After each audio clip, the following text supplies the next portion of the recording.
Hi everyone, it's Killshot 99 Gaming. This is The Walking Dead Season 10, Episode number 8, complete recap and review.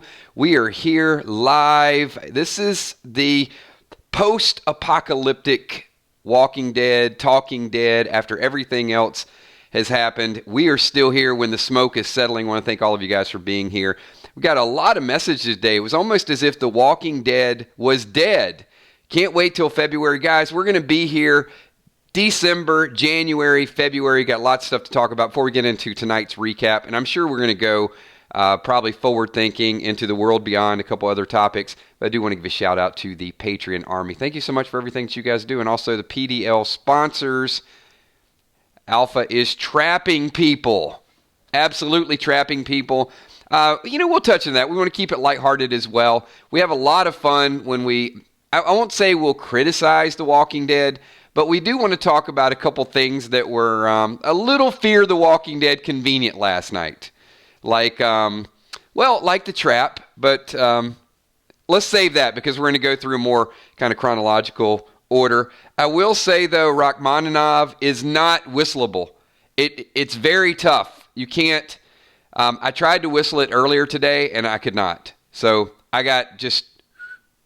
And that was all I could do there. So you guys having a good Monday? Next Monday, we are going to be doing something a little bit different. It's going to be called Monday Mashups. Hopefully you guys will... It's the first time we're doing it, so we're going to experiment. You guys remember the first time we did Play Dead Live, though? We're just kind of throwing it out there, and it's a new concept, and then everybody's like, hey, I want to play. I'm having a lot of fun with it. Same thing with Random Things. We invented our show, Random Things, added Kills Connections to it. And now we're going a brand new direction. We're going to go with Monday Mashups. It's going to be a little bit of trivia, a little bit of gaming. Might even give away some prizes. You guys show up. So we're going to have a lot of fun in the month of December. So thank you, Donna. Appreciate you being here as well. Missed the show already. It's okay. It's, CPH, you wouldn't be able to watch it till next Sunday anyway. So you're like missing it before you even get to Sunday. Wait till next Sunday, and then that way at least you got a week under your belt, and then watch a playback. That's kind of the best you can do at this point. But let's go. Good. I'm glad you guys are liking trivia and a couple other things. We're going to put a lot of time, a lot of energy into it, and I think we're going to have some. Instead of just people chiming in, we're going to do something that's going to be like a trivia lottery, where we're going to pick people to square off against each other, and then we'll pick two more people, and narrow it down. Because what happens is when you just kind of ask a question, you got some people, they're really quick on Google, and some people are getting a little bit of lag. So we're just going to change it up a little bit to make it a little bit more fair. All right, so I asked this question on the Facebook fan page today. Just wanted to know, what were your favorite scenes? And I know we touched on this last night, but from Episode 8, what do you guys want to talk about tonight? What struck you as interesting or a little bizarre or not enough? Because I did get messages throughout the day, and some people said it just left them a little like it wasn't complete. Cave scene. Well, Carol, crazy mode, running in there. And then everybody else running after, everybody falling. Not one person saw the person in front of them fall. But we'll get over it.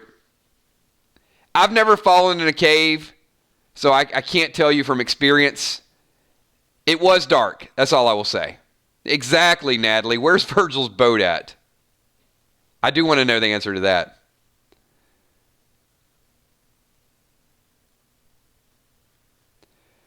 Well, Julia is saying, Carol, get a grip. It's going to take, I think, another death. Oh, no. You didn't, Christmas girl. Father Gabriel to Father Stabriel. It works. I mean... I don't even call him Father Gabriel. I just call him Father G. Too soon.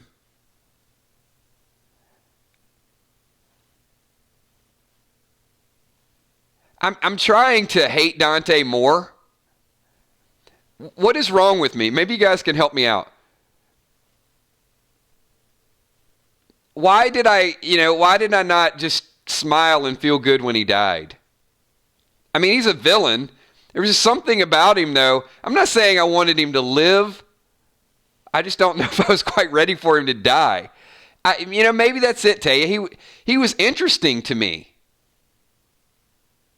I know he was doing all this sinister stuff, and I'm not like a closet whisperer, but there was just something about him. I just didn't feel like I was ready for him to die. Maybe I did. Maybe I liked his, he just didn't give a crap about anything, or a sense of humor. Maybe not quite the same as Abraham, but I felt a little, I would have liked to seen him stick around. I kind of had my hopes up that he'd hit it off with Maggie, and I guess it wasn't this week.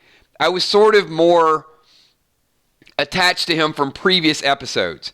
And then when I found out he was a whisperer, sure, it set me back a little bit, but I was still I liked him already.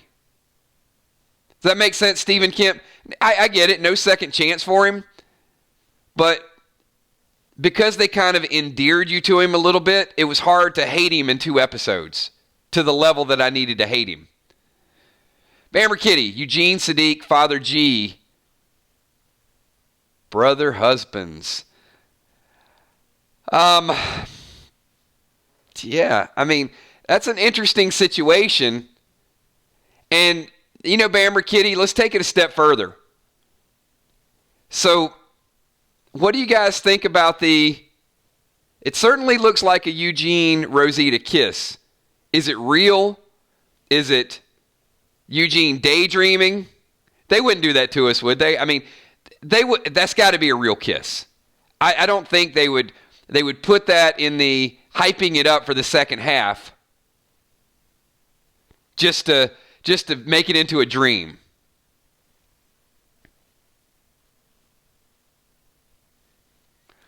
Okay, so I also promised I wouldn't judge Rosita, but you know what I'm going to ask you guys? Maybe you guys will judge Rosita for me. Abe, Spencer, Sadiq, Father G, and now Eugene.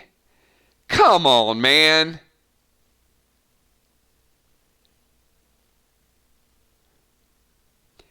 Why can't she just be happy with Father G? I mean, what more could a woman want than Father Gabriel?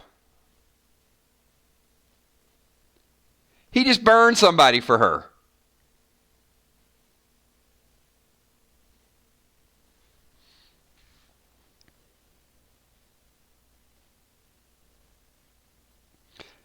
Well, Najee, if Father G is dead and she's moved on that fast, I think that makes it twice as bad.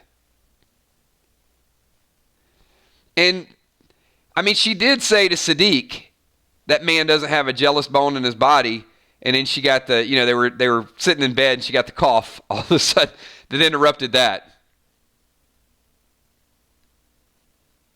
And it's a good thing. It's a good thing she got the cough, because we might have had many Cocoa Puffs. I mean, she doesn't need another one. There's not even a doctor.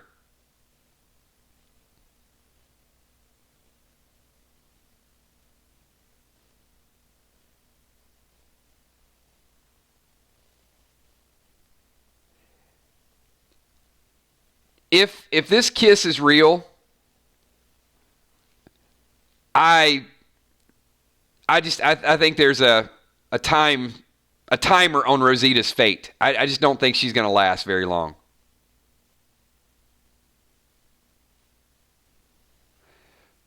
Uh-oh. Let's see what Fluff's got.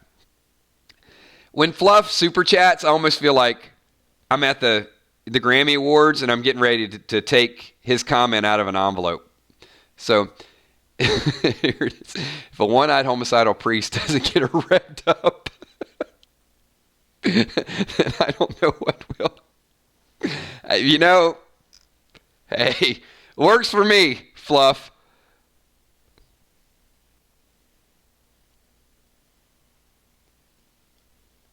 Oh, man.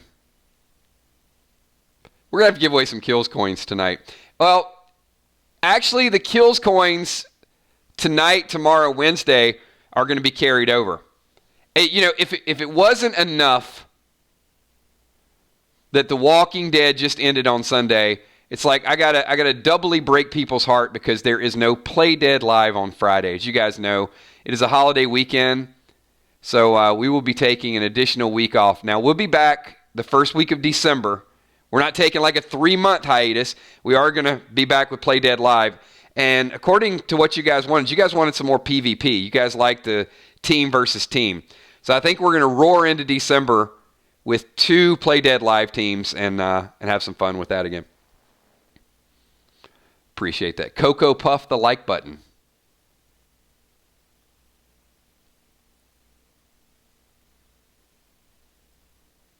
Yeah, I don't disagree with that, Najee. I think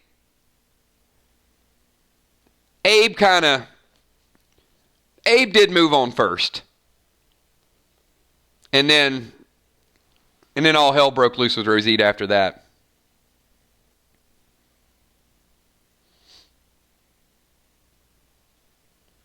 So, ton of people here. Nah, we're not going over Walking Dead spoilers. Not yet. We will when we get closer and closer. I mean, there's going to be rumors. You guys know. I'm not going to talk about anything confirmed, but it shouldn't be a major shock that people are talking about Alpha dying and pictures circulating. Let me say this, though, with pictures circulating from unconfirmed sources. There were, in 7-1, there were pictures of Maggie, and there's a rumor that Maggie was going to be Lucille'd. So, I think at this point, though, everybody is expecting Alpha to die. So, I mean, before people freak out and say, oh my God, Alpha might get decapitated like comics, let me just ask an open-ended question before it is confirmed. How many people here, how many people in the stream think that Alpha is going to live past the end of this season? So, it's not really a spoiler whether it's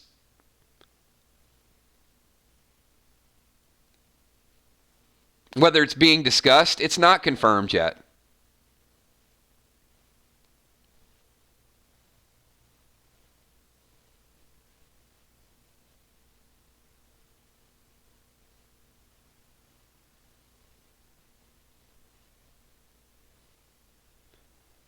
So I think it was all of about maybe 3 people think that she's going to live through the season.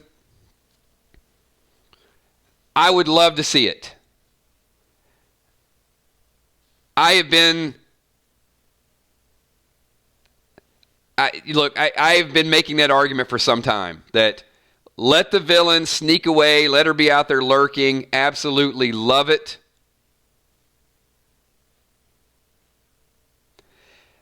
So, did you guys all see Talking Dead?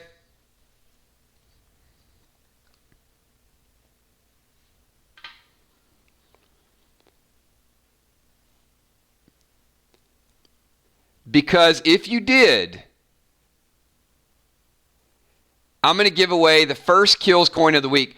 There was something that was said in there that was almost verbatim of something that I said all last week.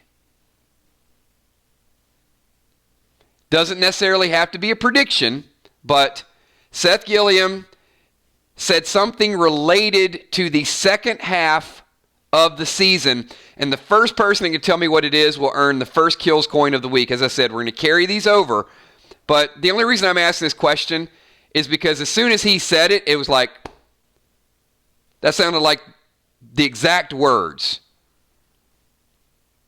If you miss Talking Dead, then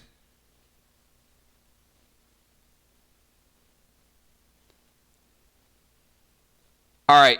Let's give 3 kills coins to the Kels. Can you get Donna Swords, Taya, and Gina Crockett were the first 3? Absolutely. Do you guys remember him saying that? Exactly, almost to the word. He says, the second half is going to be heart-stopping, fast action. It's been kind of working out the story in the first half, and then it's going to be action, reaction, is exactly the way he said it. And we touched on that because one of the things when people were kind of pushing back a little bit with episode 8 and said, wasn't quite enough, it's going to ramp up in a hurry. That's the thing I want everybody to kind of realize, because some of the predictions we're going to do and some of the funneling, it doesn't make a whole lot of sense. If you know already it's going to be fast action and reaction, it's going to be a little bit hard for you to say, all right, well, there's going to be this romance kicking off between this person and this person. When we get to this level of The Walking Dead, there's not a lot of those romance scenes. Like, we saw a few in the first half because it was slowed down. We got Graylin, 28. I want to know why Dante felt the need to smother Cheryl. She was dying, so why?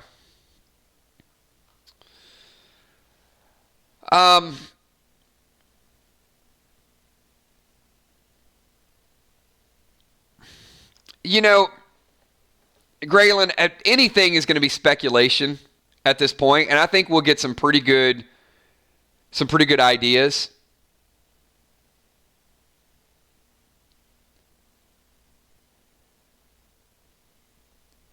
For impact, to affect Sadiq,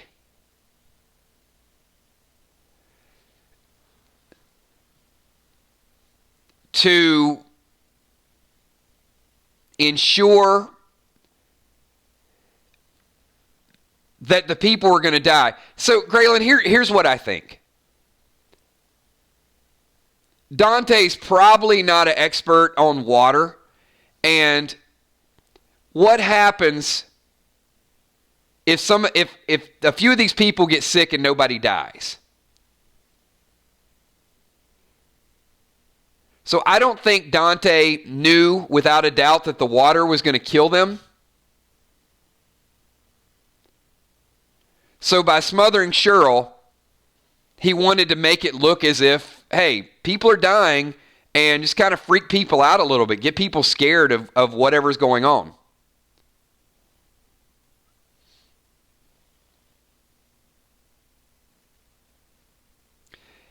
I think it's kind of funny that we've had tainted meat and tainted water and not a lot of death from it. A lot of sickness, but not a lot of death. Christmas Girl, will Alpha find out about Dante's death? I think she already knows.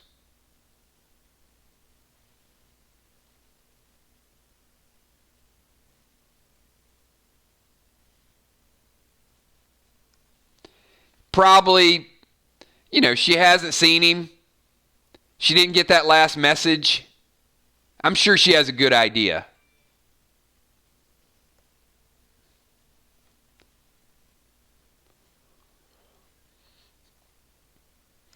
Hey, Christmas Girl, he probably missed the last drop. I would say, I don't think, well, let me not say it. Let me ask you guys. Do you guys think that Alpha respects our group?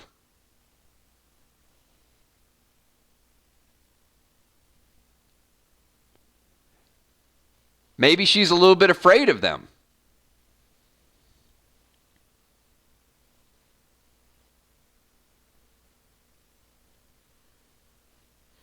Let me rephrase that. Let me rephrase it.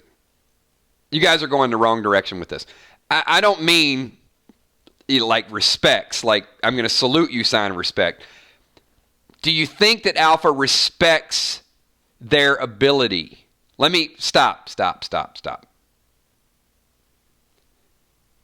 She respects their capabilities, what they can do, not does she respect them.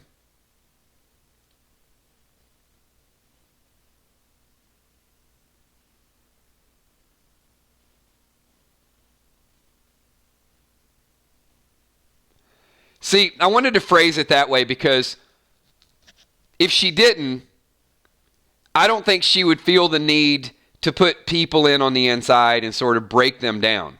She would just bowl them over. As I said before, she could kidnap Lydia, storm them over,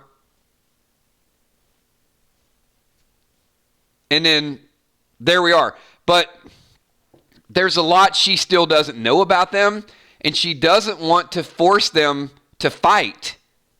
She wants them to give up. Or as Dante said, she wants to force them into bad decisions.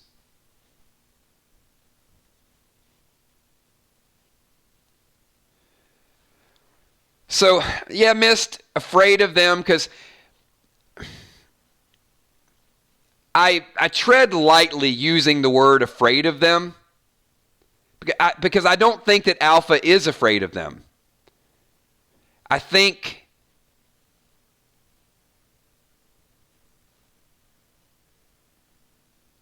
she sees them as formidable. I mean, I think she sees them as they can fight. But if they're preoccupied or distracted, then Alpha gets the edge on them.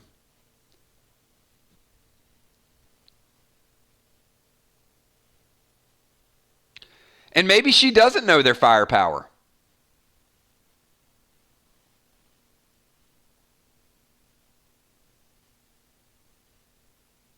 That's a good point, Trigger. I think, and Lydia hit that one too. She's afraid of the idea of them. If she's afraid that her people may envy that way of life.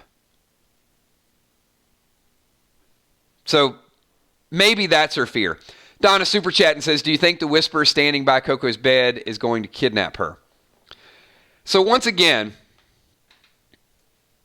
I've heard maybe that's a Rosita hallucination.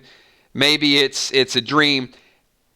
I don't buy into the Eugene Rosita kiss is a dream and that this is a hallucination. I think we get too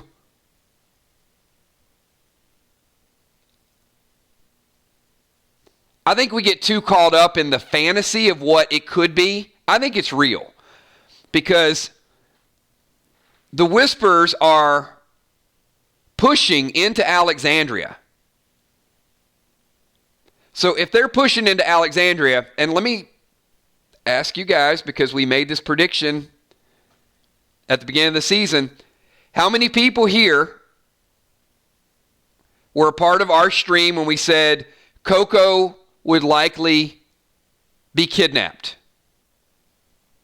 And how many of you agreed with that? That we said Alpha, it's going to ramp up in a hurry.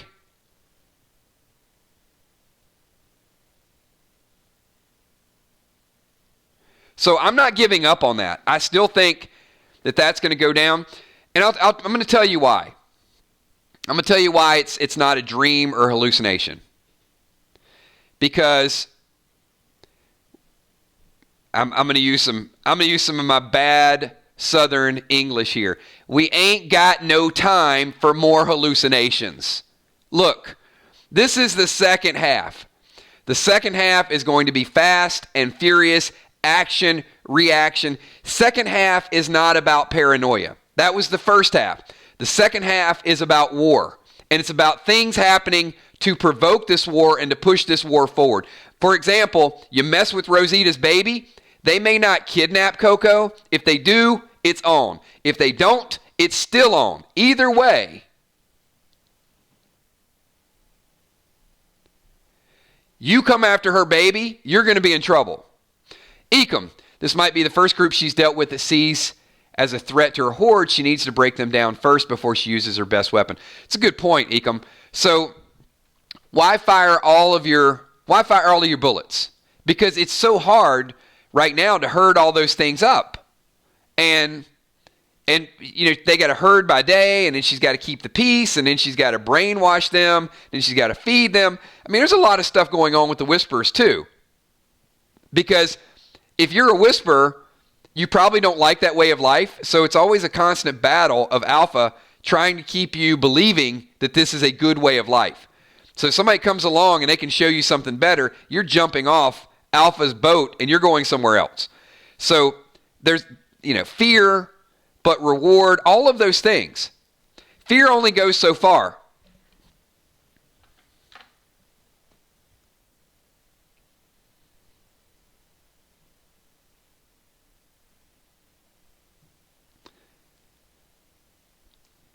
Maybe they have guns, Chris, but no ammo. A bullet maker has not been busy making bullets.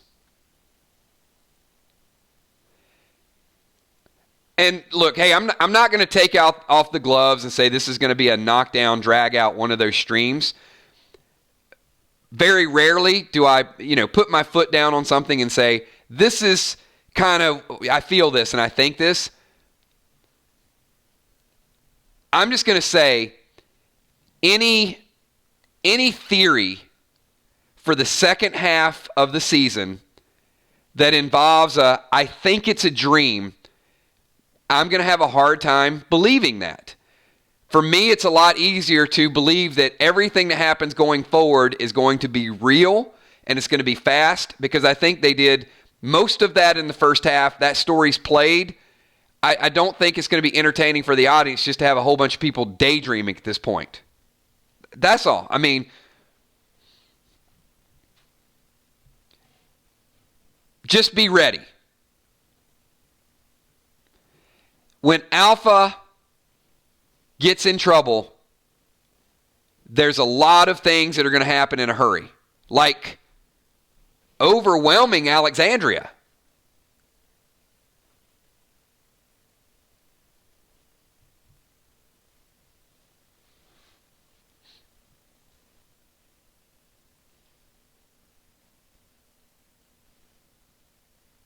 Some really, really good thoughts, good comments in this.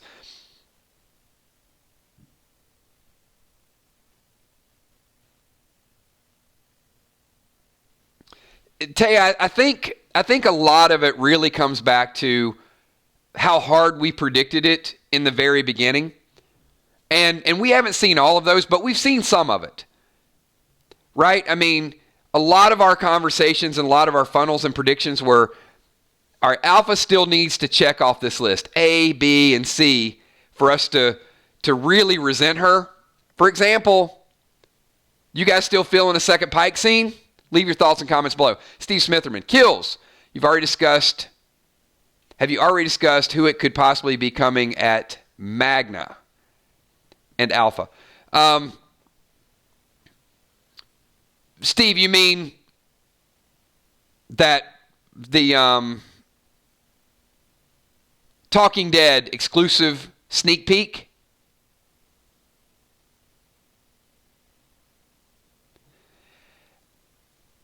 I mean, for that, I would say it's hard to think it's anyone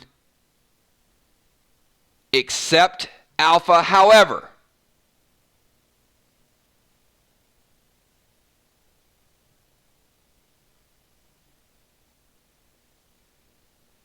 I watched it very, very quickly.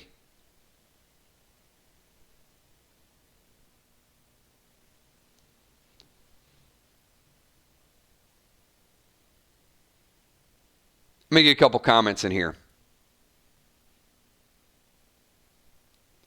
Is there any chance, and you guys kind of refresh me on this, because I saw Magne kind of creeping there, but at the very, very end of it, did we see anything that lend? I thought it was just kind of someone's there, but you don't know who it is in the tunnel. Is that correct? Because the only thing I'm wondering is, could it be Could it be Ezekiel? I'm just trying to remember if we saw a silhouette or anything in addition to that. I don't recall seeing it.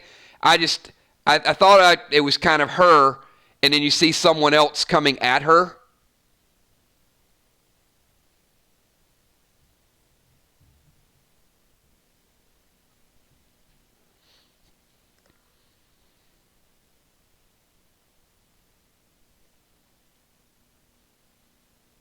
So, well, let me throw this out there. Okay, yeah, maybe you got it. I don't think it's Gamma, because Gamma went back to Alexandria.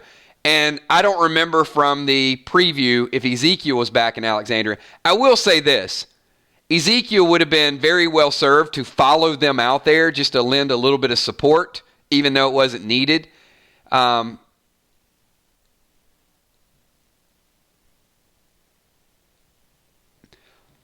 But I think what you have to be careful in doing is, and it could be Alpha, but Alpha's the obvious, right? Alpha's the one you expect it to be, to throw down with Magne first and foremost.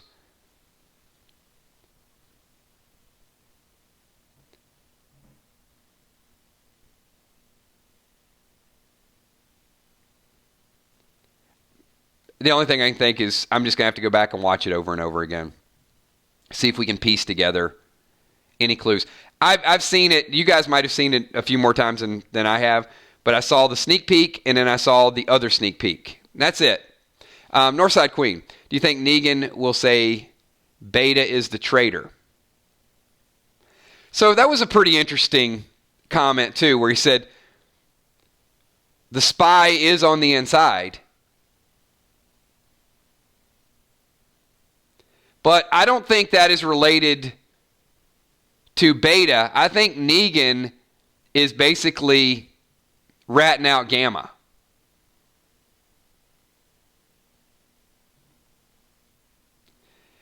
And that kind of stays in line with his character, right? So we know Gamma's the spy. And if Negan is on to Gamma,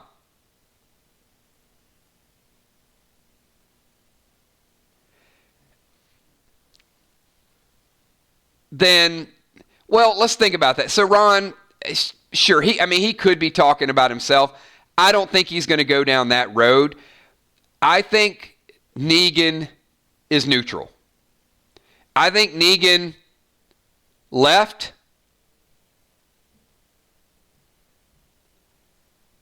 I don't know that he left just to go there to kill Alpha, though. This is what's bizarre. Because you've got a fan perspective, and then you've got what we know about Negan, and then you've got what the characters think.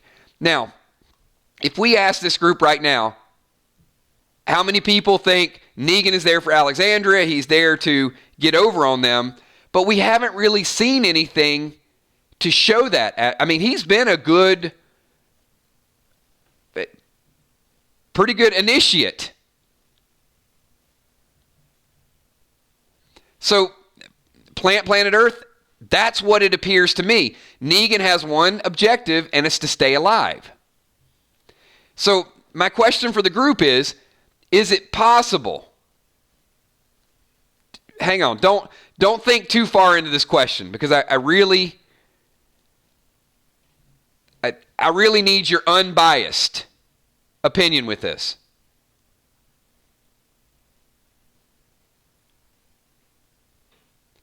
Is it possible at this time in the game that Negan is really there for Negan? I'm not saying he's not going to change.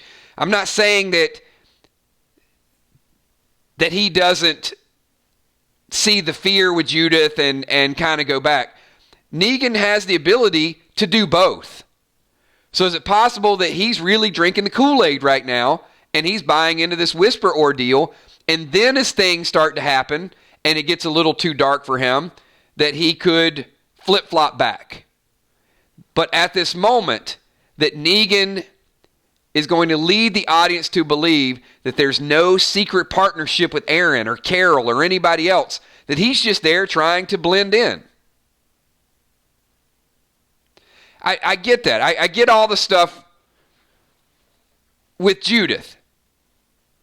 But he's not really keeping Judith safe at the moment.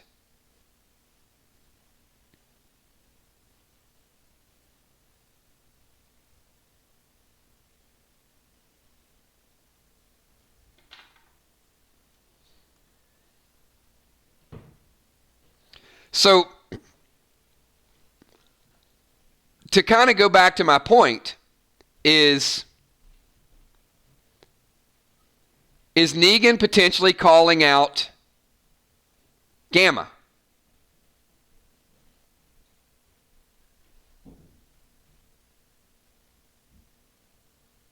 Because if he sees something and he's calling out Gamma, that's pretty bad news. I mean, that keeps him on that slightly neutral, leaning toward the dark side a little bit.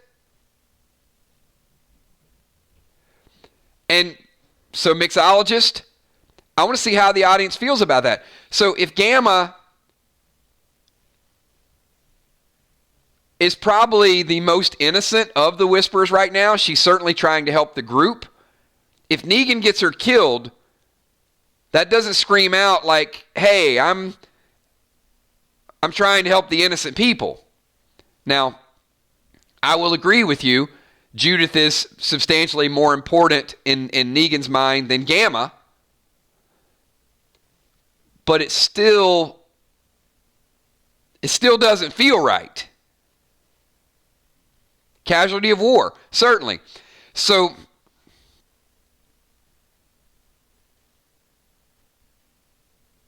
what other casualties of war would Negan have to sit through before he did anything? And at what point is the audience not going to accept that Negan is an innocent bystander? So I'll tie this in. Is there going to be a second Pike scene?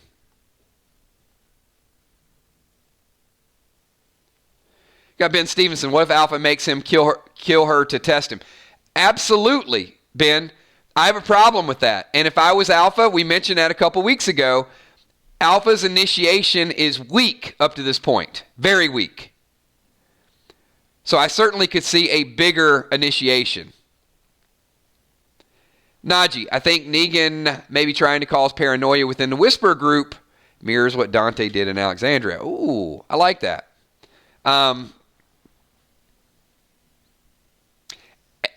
And Najee, that would keep the partnership storyline open. But I still think that, does Negan and Aaron have something planned? I don't think so. I mean, could Aaron have let him out as payback? Absolutely. Could Carol have let him out so she's got a reason to go out there? Yes. Could Daryl have said, hey, I don't care if you are sorry. If I see you around here, I'm going to kill you, son bitch. I mean, he could have been Dwight Part 2, I guess. And we'll find that out. I mean, that's a story that has to be told. But when you start getting into tests and trials and initiations and proving your worth, it's a complicated story with Negan.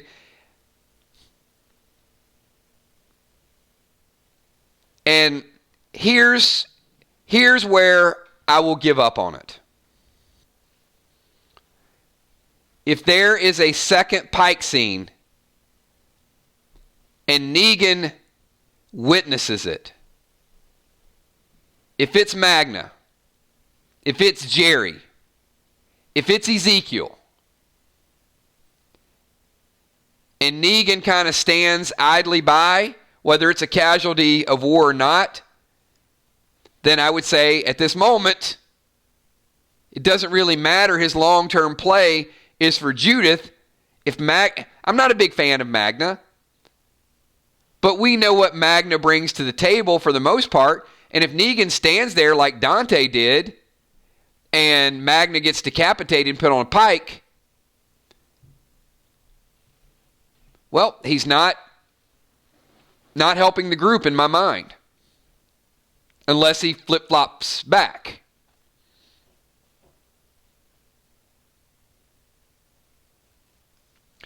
So, a couple people did mention Magne looks like she's in some trouble. I have to tell you that of the 3 people in the Walking Dead intro that are on the pikes, the most distinctive looking one to me looks like Magne.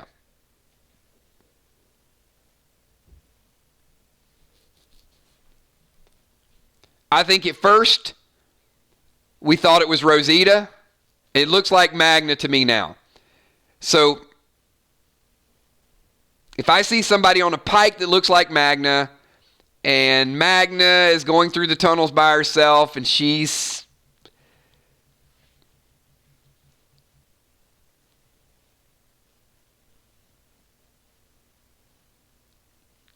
I could agree. I think she's a goner.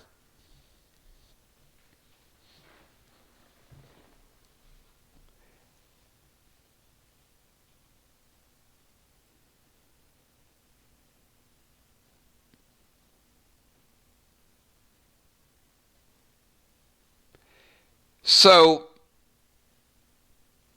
this is really tricky too. Because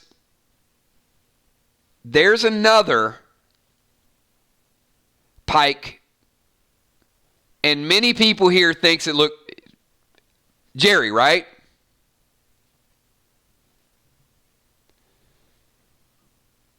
I'm still going to go with Luke.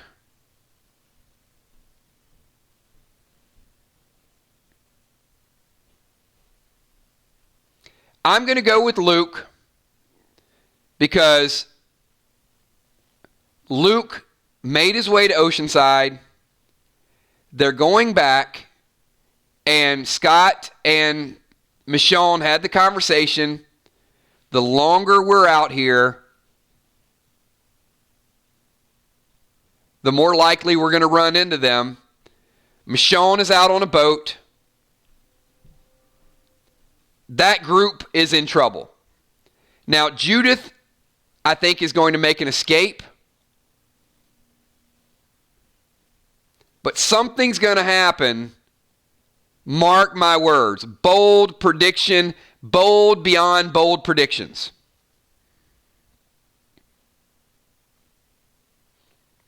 And it is absolutely predictable. And also, here's one thing that's predictable too. We're 3/4 through this stream, and I need everybody here to do me a big, hit the like button. Come on, guys. The Walking Dead, we got a ton of new shows planned for everybody here. Show a little bit of love when brand new people are coming here watching the show. Just let them know that we have a good time. That's the way they can see that that you guys approve. Pike that like button. Thank you.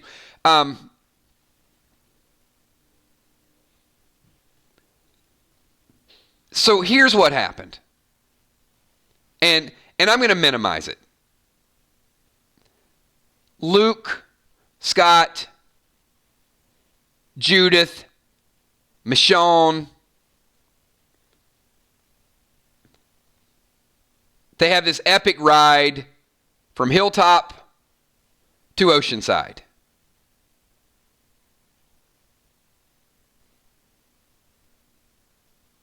Why were they going to Oceanside?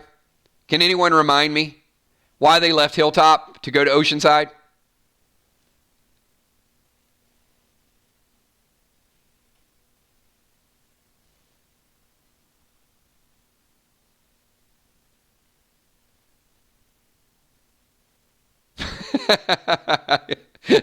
Exactly.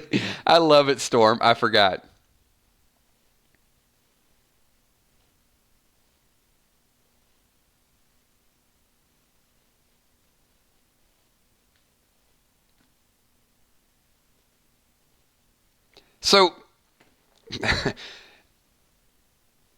So this is an easy one.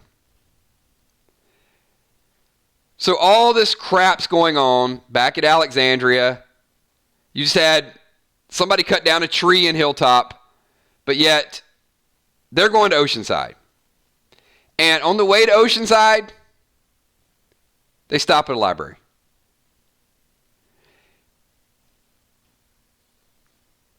I don't know. I ain't stopping in no damn library on the way. But okay. So they go by the library. So for viewers, what's the only reason that they stopped by the library and went to Oceanside? Just for the viewers, just for us.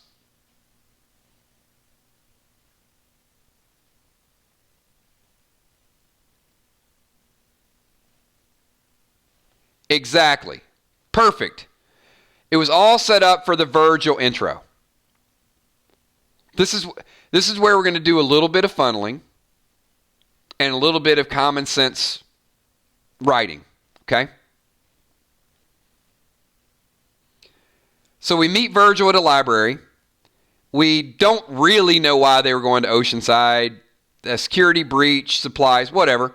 But anyway, we get to that point where Michonne meets Virgil. David Buzz, do you think Negan will find out where the cave is? I think he'll know of the cave because of what Alpha's doing. But whether he does something or nothing we're going to talk about that in a minute. Let me get through this Virgil thing, and then we'll get back to Negan in the cave.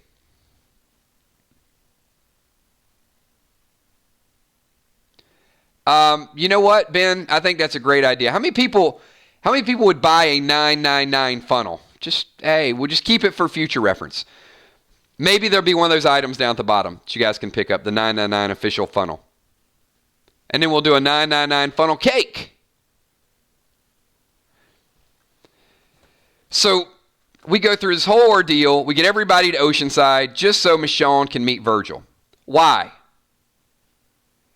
Follow along. I need you guys to play along with me. So why did Michonne meet Virgil?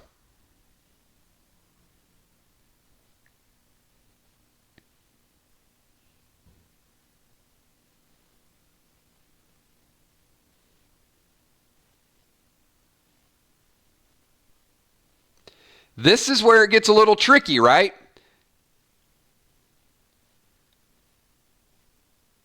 Well, the real reason is so she can get the weapons to go back and kill Alpha's horde, right? The other stuff you guys are speculating, and yes, absolutely, I'm with you on that.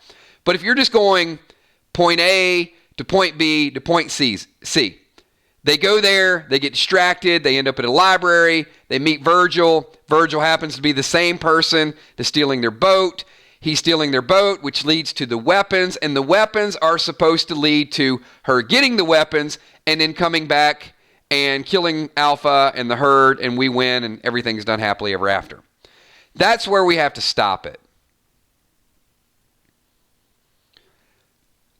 So how many people here think that Virgil was a one-hit wonder and his only purpose was to get caught stealing and to give Michonne weapons, or the Virgil story, the Navy base, and all of the other stuff is a much, much bigger story than just Michonne getting the weapons and coming back?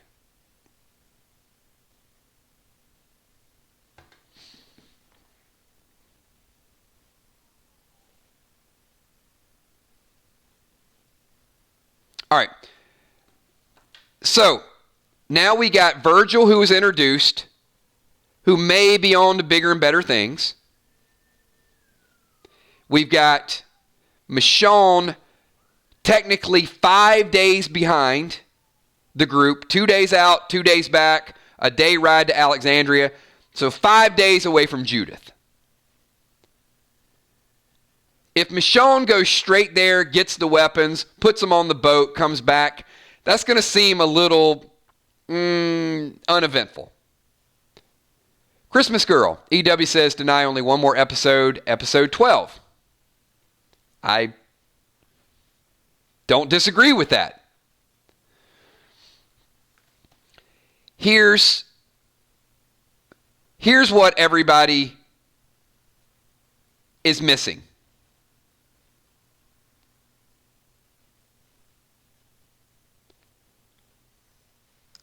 I'm going to give you guys who wants the big reveal?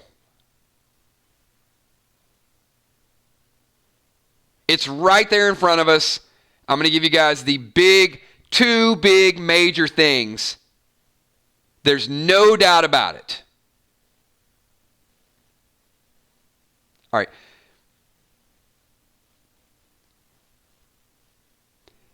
If there were not going to be complications or clues with this island and with this boat, if it was just about weapons, we didn't need to make Virgil be from an island, did we? They could have made Virgil from Richmond. They could have made Virgil from West Virginia. He could have said, hey, I was here looking for supplies. I need to get back to my family. My family is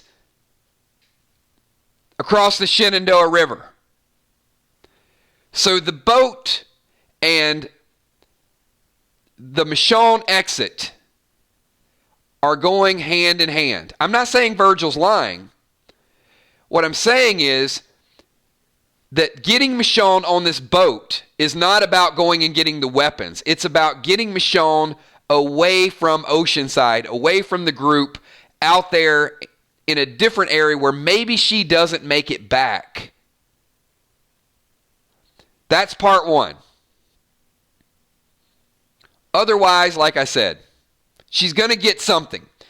The other thing is this back and forth, this rubber band thing, is not very well planned out.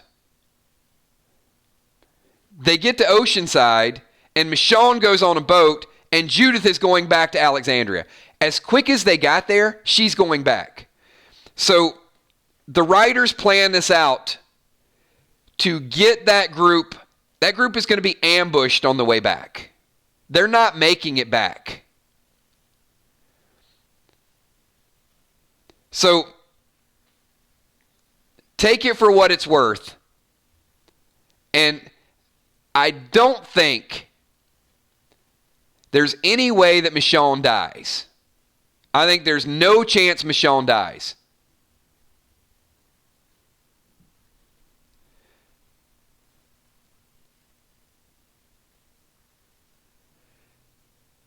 But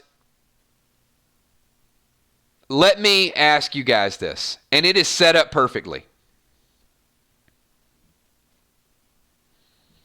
In order to understand Michonne's state of mind, we need to visit another person that has a distorted state of mind. And that is Carol. Have you guys seen the passion of which Carol is going after Alpha? Crimson 19, Virgil escapes CRM, and he will let Michonne know Rick Grimes set him free. That's the direction I'm going, Crimson. Great point. Hold on, though. Hold on. I'm gonna tie your comments into Crimson and also to other super chats. So hold tight, everybody. Michonne's in one episode. Virgil is introduced.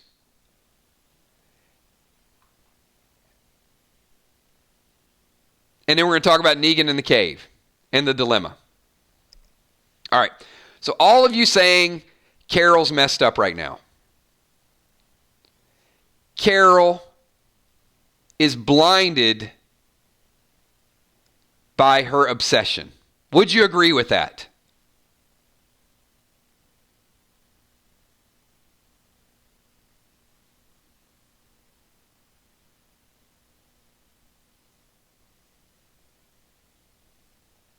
Okay.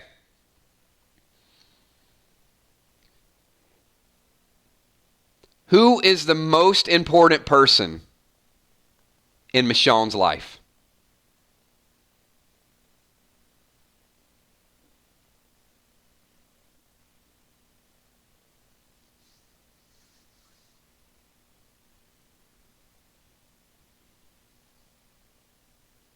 I would say Rick. I would say Rick above Judith. I'm going to tell you guys, Michonne has gotten choked up talking about Rick.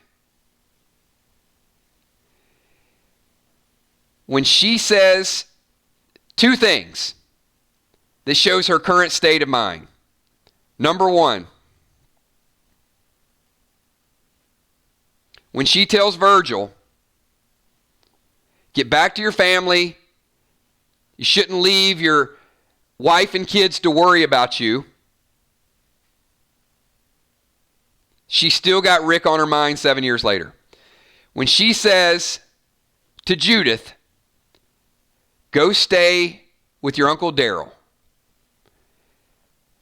When Michonne gets the slightest hint, when she takes Virgil to that island and she gets clues that Rick is alive, she is gone like lightning.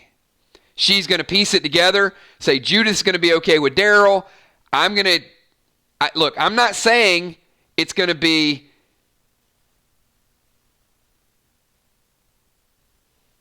something that she thinks is going to be a 5-year tour. What I'm saying is if she gets a couple clues, she's going to go further out. If she's already over there and she thinks she's just a couple days away and it's just going to be a couple more days, she's gone. And I think it's going to be something that is very time sensitive. Come on, everybody. Michonne ain't dying. There's been way too many hints, way too many clues throughout the last couple seasons that she's still looking for Rick. She still feels he's alive. And we're going to get one of those scenes where she's like, I knew it. I felt it all along that he was still out there somewhere. And I got to find him. You guys know that's the way it's going to go down. Christmas Girl, Michonne to Judith about the radio connection.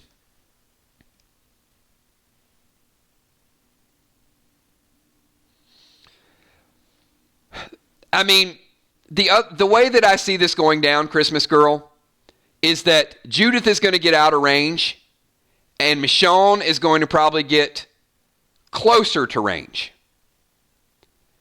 Now, these radios, you start talking about, I doubt, first of all, that this radio would reach from Alexandria to a 2-day boat ride down on an island.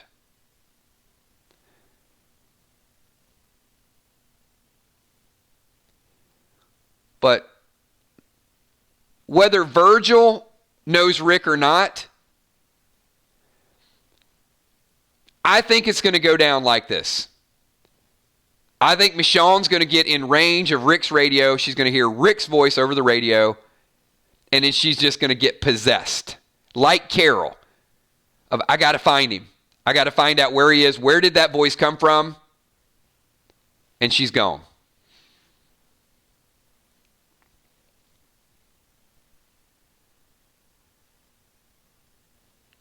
The radio just seemed like a big, big clue.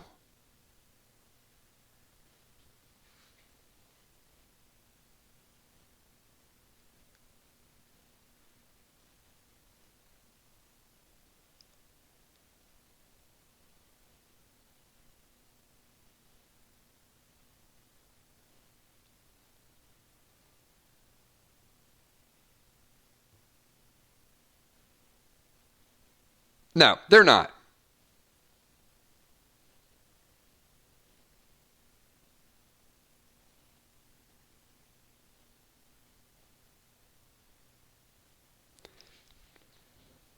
See, here's the thing, and don't get too bogged down with who loves who more than that. You're undermining the point here. It's not about that. It's about, does she feel Judith is in a good enough spot, and does she feel like she's missing the opportunity to go get Rick? And third of all, it's a TV show. Let me remind you of that. So don't make it into this real dramatic type of thing. Like, I'm just making the point that she's always had that that spot with Rick feeling like he's out there somewhere. And if she's in that snap situation of, wait a minute, I can go this way and check on Rick, or let me get back on the boat, go there, check, make sure Judith's doing okay, then I think she leans toward finding out what happened. But I think in order to write it the right way, it has to be something where it's like breadcrumbs, where she's got to act fast, she's got a couple clues, and she's got to move on it.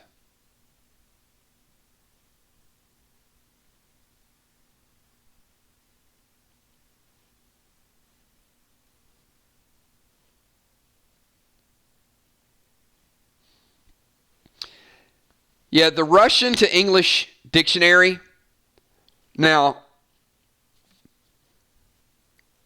could be a veiled reference to the satellite, or could be a reference to, you're going to have to translate that this is a worldwide operation. Well, and I think that's the $10 million question, right? Why has Rick not came back? I don't think it's by choice. I mentioned this to you guys a while back. I think that's the deal, is this group does not want to be discovered.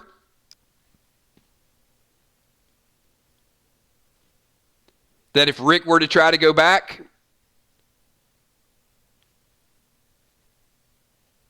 they may level it. They may level that whole community.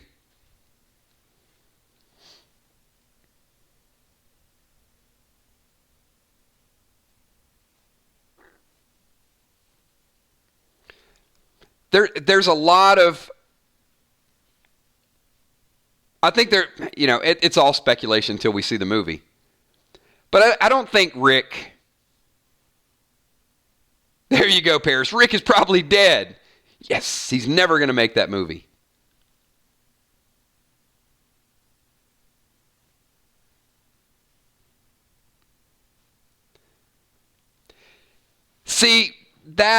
I think that's a much better question.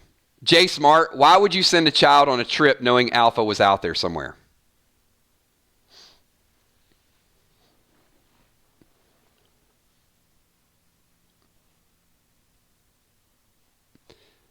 Or why would you send, I guess to take that a little bit further, why would you send Judith back to Alexandria knowing that Alpha is probably closer to Alexandria than she is to Oceanside? That would be kind of my bigger question. How about Luke, Scott, you guys stay here at Oceanside. Cindy, Rachel, take care of Judith. I'll be back in 2 days. That would have been a better conversation for me. But then when you're like, I'm 2 days away and I'll meet everybody back in Alexandria, she must have a lot of trust in Judith to fight. Now, as I stated before, I think the bigger story, if you want the honest answer to that, why would you send her back? Because she needs to get ambushed on the road back to Alexandria. That would make the most sense to me, is that there's a story that's going to happen with that. It's just too convenient that they're out there on the road for that long.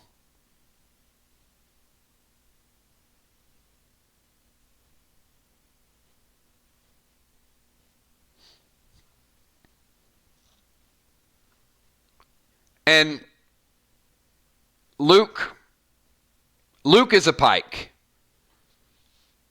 There's no way Luke survives this season. Christmas Girl, little demon with a sword. Yeah, absolutely. She can handle her own. So the way I see this going down, the group gets ambushed on the way back, and as audience members, one of two things is going to happen. And let me know what you guys think about this. A, Judith gets away, or B, Judith gets taken, and that's the real wake-up call that makes Negan decide whether he wants to partake in the Whisperer lifestyle, or that's the element that's going to turn him around. They go back, they get ambushed on the way back, and Negan is going to be in a tough situation, and he has no choice but to help Judith, and that will be the storyline that turns him against Alpha.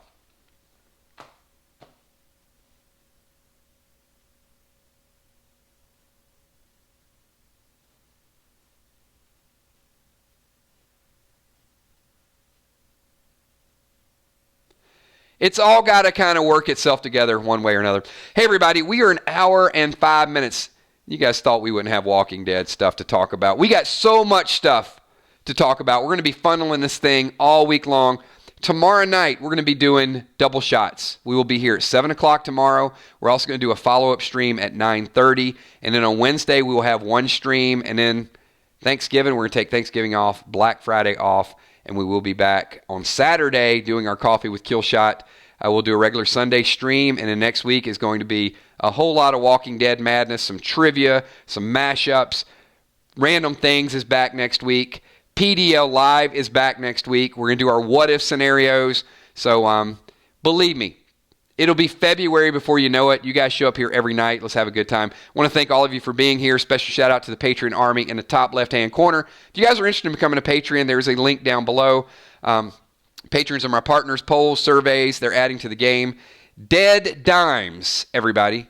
So you guys know about Kills Coins. If you guys want to know about Dead Dimes, they are going to be a virtual currency that can only be used to purchase items in Play Dead Live. I'll talk more about that tomorrow night. PDL sponsors, top right-hand corner. Great group of people there. They bring the game to you every Friday night, so thanks to them as well. Our green team with custom emojis. If you guys think Angela Kang's doing a good job, can you guys all show the Angela Kang emoji? Because she is killing it. Amazing season. Our super chatters in full effect. Welcome back to all the people that were avoiding spoilers. Good to see our full team back. Thanks to each and every one of you. Our moderators, Emmy, Steph, Tommy, Kells. And because I have about 2 more minutes, I'm going to ask as many of you to do me a favor. Type 999 in chat so I can just say thank you for being here, for being a part of our channel, for building our channel. I want to personally recognize as many people as I possibly can on the way out the door. So I want to say thank you to Ron Burgundy Moore, Gina Crockett, Luke G, RJ Guerrero, Reese Nevin, Rebecca Briggs, Walking Dead Nerd, Samantha Coombs, HFG, Lynn Nesvick, CPH Mail, Tamara Smith, thank you, Christmas Girl, Brandon Loyola, Ava Gentry, Najee Watts, Anna Demo, Bonnie Wright, Huntress Girl, Taya, See You Yup, Mist, Casey, Lucha Slam, Matt Musgrave, Natalie, Marky Mark, and the Funky Bunch. Yo, it's about that time to bring forth the rhythm and the rhyme. Lisa C. Who else we got? Casey F. Cindy Rainey, thank you. Nav Malcolm, Girl in a Chihuahua, good to see you. Coma Drug, Donna Swords, thank you. Marsha Cooper, Diana C. Grayland 28, thank you. 1189 Paris. Plant Planet Earth, Julia Muse, Tammy Heitzman, Roxanne Dunlap, thank you for being here. Todd Jones, Kimberly M., good to see you. New Wave, Little Cheese 721, Chicago representing. Jay Smart. Well, Lonnie, have a good night as well. And if I missed you guys, Brad M., good to see you. Huntress crossed your arms. Gina Crockett, thank you. Appreciate you being here. What's up, Mixologist? Thank you so much. Have a good night as well.